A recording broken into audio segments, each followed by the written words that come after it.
Close SportsPulse USA Today Sports college football reporter Paul Myerberg breaks down the upcoming playoff.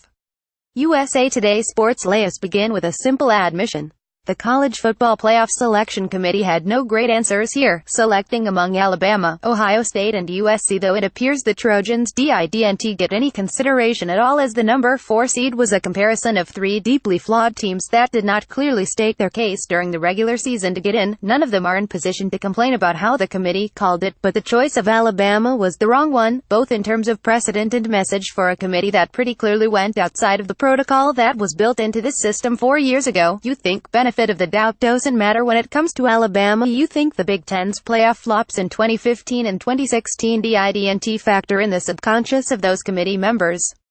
Playoff Alabama joins Clemson, Oklahoma and Georgia Bowl schedule, the complete postseason lineup through the title game. All the reverence for protocol and winning conference titles ended Sunday when the committee gave a big, wet, sloppy kiss to Nick Saban and the reputation of his program, not the team he put on the field this year. As we looked at Alabama's body of work over the course of a season, we favored that body of work over Ohio State, Selection Committee Chairman Kirby Hocutt said.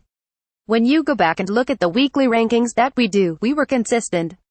We had said that Alabama was the better football team than Ohio State each and every week.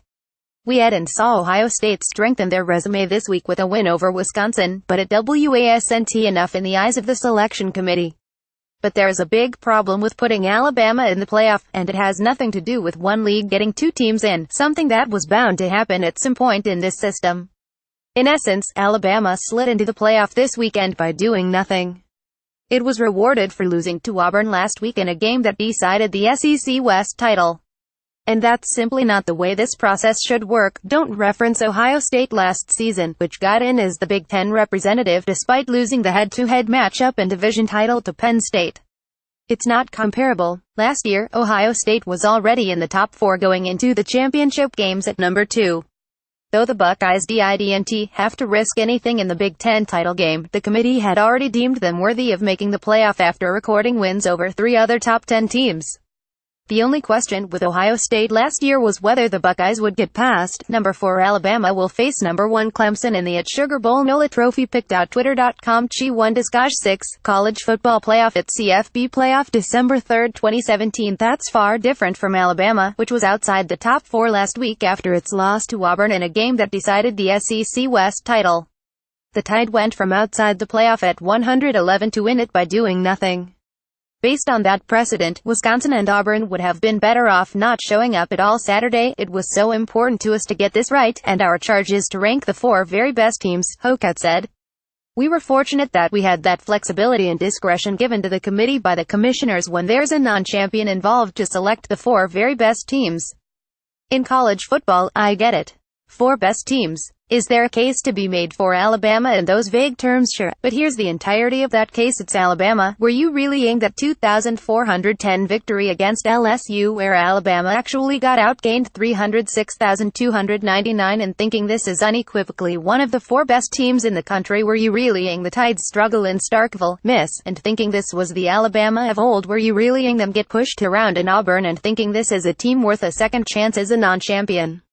Where the resume lacked, the Alabama brand prevailed. Maybe that's the intent all along, but I would also suggest we're starting to veer in pretty significant ways from what the commissioners who created the playoff told us they wanted. Number 3 Georgia will play number 2 Oklahoma in the Rose Bowl game. Rosepick.twitter.com College Football Playoff at CFB Playoff December 3, 2017. Conference championships weren't the be-all, end-all of the system, but they were supposed to matter.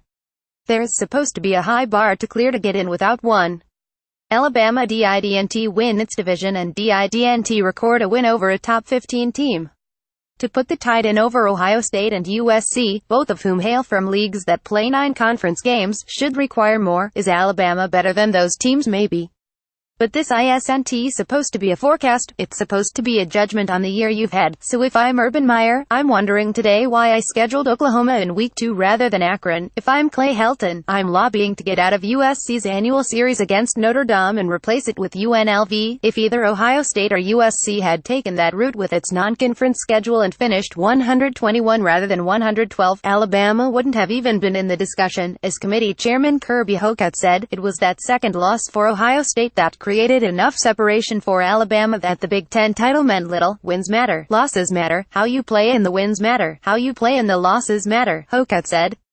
You're taking a deeper dive about what separates teams. SEC welcome to the playoff. Georgia Bulldogs overpower Auburn. Woken column. Here's some advice from Alzon. Escape the craziness of Auburn. Big Ten number 7 Ohio State deals number 3 Wisconsin first loss once again. Don't shed tears for Ohio State or USC. The Buckeyes completely blew it when they got hammered 5,524 at Iowa. A performance so inexplicable and unforgivable that the committee just couldn't see past it.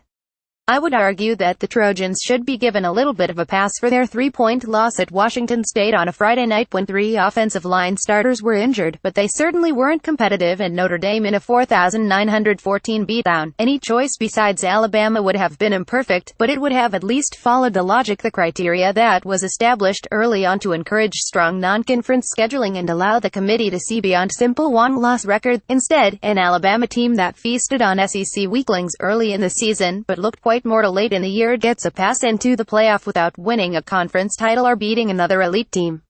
That's a bad precedent to set for the committee, no matter what happens from here.